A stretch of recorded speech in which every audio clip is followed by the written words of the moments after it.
We're going to be talking about negative exponents today. The chapter or the section is called integer exponents, and so we're very familiar with the positive exponents. So we're going to now work with negative exponents. So if we took this expression here and we simplified that by writing out all the factors in the numerator and all the factors in the denominator and did some canceling, we could get our simplified expression. So let's do that. So 3 factors of 2 on the top and 5 factors of 2 on the bottom. Now we already know that we have more factors of 2 on the bottom, so these 3 factors of 2 on the top are going to cancel 3 factors of 2 on the bottom and leave us with just 2 other factors. So let's do that right now. So this 2 will cancel with this 2, become 1 over 1. This 2 will cancel with this 2 down here and become 1 over 1. This 2 will cancel with that one, become 1 over 1. And like I said, we're left with 2 factors of 2 in our denominator. So this is equal to 1 times 1 times 1 in the numerator, which is just 1, and 1 times 1 times 1 times 2 times 2 in our denominator, which is 2 to the second. So I'm going to leave it like that with the exponent down there in the denominator. We know that's 1/4 there. Okay, let's look at this in a different way, and we'll use the property that we already know works, the quotient of powers property here. We'll do it here. And remember, that one is if you have 2 powers and you're dividing them and they have the same base, you can simply subtract the exponents. Specifically, you would subtract the exponent in the denominator from the exponent in the numerator. So this is now 2 to the 3 minus 5, which is 2 to the negative second, and I'm going to put this over 1. Now, if math works, then these expressions, this and this, have to simplify to the same thing. This one looks a little bit different from this one, and we have 1 over 2 to the second here, and then we have 2 to the negative second over 1. And we know this is not a negative number. This is just 2 to the third divided by 2 to the fifth. We know that's equal to 1 over 4, according to this. But we get this negative here. And negative exponents actually don't make your power negative. They tell you something else. And the simple explanation is they simply say, if you have a negative exponent here and you want to write it with a positive exponent, you simply have to move it from the numerator to the denominator. In this case, the numerator to the denominator. If you had a negative exponent in your denominator, you would just move it from your denominator to your numerator. So this is equal to, if I take this power here and I move it down, this becomes 1 over 2 to the second.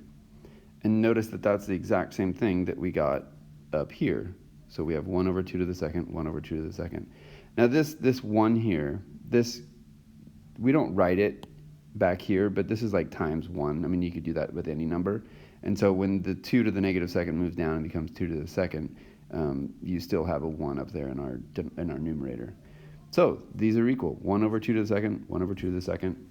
And we'll look at the property of negative exponents right now, and we'll do some examples. Okay, so let's look at the property of a negative exponent. So we have a to the negative n, and that's going to equal 1 over a to the n. And of course, we can't have a cannot be base 0. That's our property there. And you can write this as like over 1 if you wanted to, but you really don't need to have that. So it's a to the negative n. Notice that the power went from the numerator into the denominator, and then my sign on my exponent changed to a positive. And it works the other way around as well. So if you have a to the n, which we're all familiar with, you can write that as 1 over a to the negative n. Again, where a cannot be 0. Okay, so there's our property, and you can use it however you wish. Even if you had like something simple, like 2 to the third, and you for some reason wanted to write that with a negative exponent, that's equal to 1 over 2 to the negative third.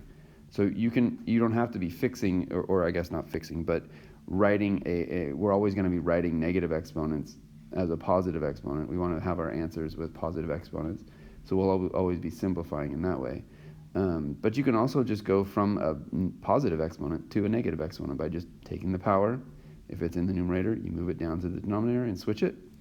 And it works the other way as well. If you had 1 over 3 to the second, that's equal to 3 to the negative second.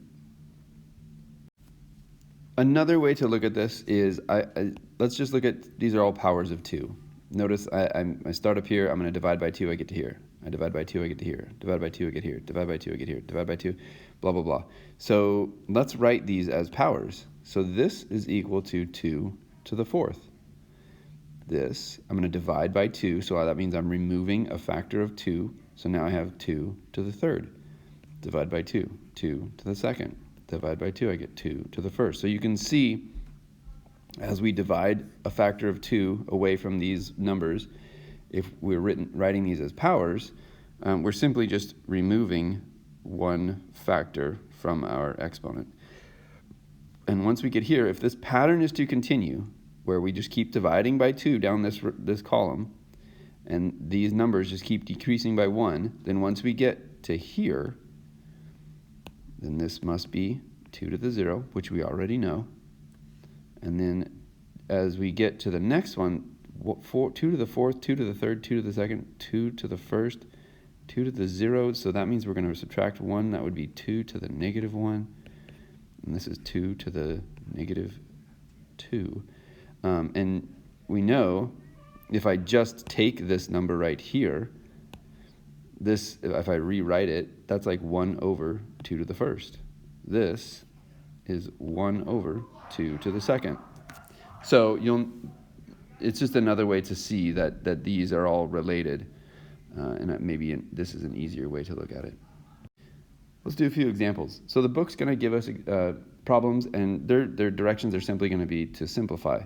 So this first one, 5 to the negative 3rd, using our property of negative exponents, this is equal to 1 over 5 to the 3rd. Done. Moving over to this one on the top right, 1 over x to the negative 10th. Again, using our property, we just know this is x to the 10th because we have a negative exponent in our denominator. So we'll take this whole power here and we'll just move it up, and then this becomes x to the 10th. Okay, so this one's a bit different. We've got 4 times 8 to the negative 2nd. This negative 2, this exponent, is only applying to the 8. The exponent on the 4 it's actually like 4 to the 1st times 8 to the negative 2nd. 4 to the 1st, that's a positive exponent. So that 4 to the 1st, that power, is going to stay exactly where it is in the numerator. The 8 to the negative 2nd, we're going to drop that down to the denominator and write it with a positive exponent. So this will be 4 to the 1st over 8 to the 2nd, which we can write as 4 over, if you want to write just 8 to the 2nd, that's okay. Or that's, if you really want to simplify it, it's 4 over 64, which is then 1 over 16. Okay. And then the last one here, we can do a combination of properties here. We've got a power to a power, so we know what to do with that. We multiply our exponents, so this is simply going to be x to the 3 times negative 10. 3 times negative 10 is negative 30, so this is x to the negative 30th. And we want to write this with positive exponents, so this will be 1 over x to the 30th. And there's 4 examples. We'll do a couple more, little more complex. Okay, we'll do these last 2 problems here. So this, I've just got a product of powers that I can work through. So all of our properties still hold up, even though they're negative exponents. That's totally fine. Remember, with a product of powers, you're going to add the exponents. So this will be x to the 3 plus negative 5 plus negative 2. So that would be x and then we got 3 plus negative 5. That's going to be negative 2, and then plus negative 2 is negative 4. So this, once I simplify that negative exponent there, this will be 1 over x to the positive 4th. All right, moving to the next one. That's going to be 5 times x to the 2nd to the negative 5th. Now, notice this negative 5 is only applying to this x to the 2nd. It's a power of a power, or power of a power. And this is just 5 to the first on the outside, okay? So I have 5 times, and then power of power, this is going to be x to the 2 times negative 5. So that's 5 times x to the negative 10th. That 5 has an exponent of positive 1. So we can put it there if you want, if that helps. So that will remain in the numerator, and then the x to the negative 10th will drop down to the denominator and become x to the 10th. All right, that'll do it for this one. Bring in questions if you guys have them.